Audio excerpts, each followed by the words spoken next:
কি নাম আপনার? সৈয়দ আবু বকর সিদ্দিক। আপনারা হঠাৎ লস অ্যাঞ্জেলেসে কেন আপনাদের ব্যবসায়িক প্রসার ঘটানোর চেষ্টা করতেছেন? ইনফ্যাক্ট আমরা রিহ্যাব অর্থাৎ real estate and housing association of Bangladesh থেকে গত 5 বছরেই নিউ ইয়র্কে প্রতি বছর মেলা করে আসা হয়েছে। সো নিউ ইয়র্কে মেলা করতে এসে আমরা যেটা দেখলাম যে সবচাইতে বেশি বাঙালি অবশ্যই নিউ ইয়র্কে, দেন নেক্সট হিউস্টনের পরে আমি জানি লস অ্যাঞ্জেলেস। আচ্ছা, আপনার বিশ্বাসযোগ্যতার অভাব আছে। আমরা শুনেছি যে বাঙালির এখান থেকে বাড়িঘর কিনে বা আপনাদের টাকা দেয়, 5 বছর যাবৎ সে টাকার কোনো খবর নাই, বাড়িরও খবর নাই। এই বিশ্বাসযোগ্যতাটা নেই বলেই অনেকেই কিনতে সাহস করে না। কি আনসার আপনার? এখানে সুনির্দিষ্ট যে উত্তরটা হচ্ছে, বাংলাদেশে 2 ধরনের ডেভেলপার আছে। একটা হচ্ছে যারা রিহ্যাব সদস্য, আরেকটা হচ্ছে নন রিহ্যাব। আপনি বিইং এ বাংলাদেশি সিটিজেন, আপনিও ডেভেলপার হতে পারেন, কিন্তু বাংলাদেশে এখনো আইন করা হয়নি যে কোনো ডেভেলপারই রিহ্যাবের সদস্য হতে হবে। তো আমরা যারা রিহ্যাবের সদস্য, রিহ্যাবের যে গাইডলাইন আছে, আমরা রিহ্যাবটা কি? Real estate and housing association of Bangladesh. এটা তো প্রাইভেট সংগঠন। এটা একটা প্রাইভেট সংগঠন। অন্য প্রাইভেট সংগঠনের মতো আপনাদের বিশ্বাস করার কি কারণ আছে? যেহেতু আমরা সরকারের সাথে, সরকারের পলিসি মেকিং, বিল্ডিং যে অ্যাক্টগুলো হচ্ছে পলিসি মেকিং। কোন সরকার?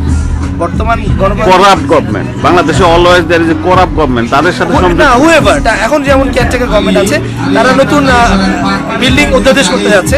তো রিহ্যাবের সভাপতি উনি পদাধিকার বলে ওখানে আছেন ওনাদের অ্যাডভাইজারি প্যানেলে। সো টাইম টু টাইম উনি রিহ্যাবকে কিন্তু রেকগনাইজ করেন। আমরা যেটা জানি, আমরা যেটা শিখেছি বা দেখেছি, সেটা হলো যে সবচেয়ে বিশ্বাসযোগ্য প্রতিষ্ঠান হচ্ছে নন গভর্নমেন্ট প্রতিষ্ঠান হিয়ার ইন আমেরিকা। আমেরিকাতে যদি গভর্নমেন্ট হয় সেদিকে আমরা যাইও না। একটা ব্রোকারেজ প্রবলেম, এবং ধরেন সময় নেয় বেশি, অহেতুক ঝামেলা, আইনের জটিলতা।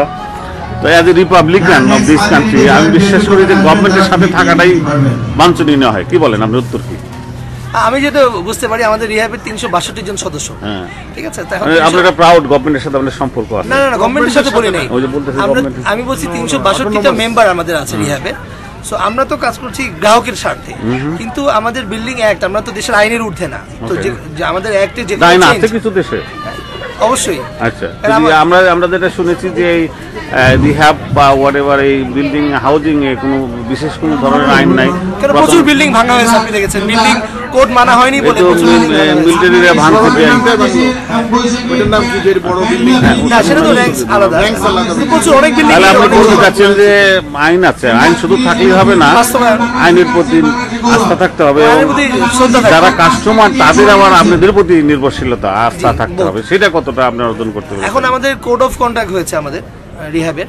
এছাড়া গভর্নমেন্ট নতুন ল করছে, গ্রাহক স্বার্থে বিক্রেতা যদি ঠিক মতো হ্যান্ড ওভার না করে তাদেরও জেল জরিমানা। আমি যদি আপনাকে $50,000 আজকে দেই, কবে বাড়ি ফেরত দেবেন? আমার নির্ধারিত যে টাইম রেখে আছে, ওই টাইমে। কতদিন?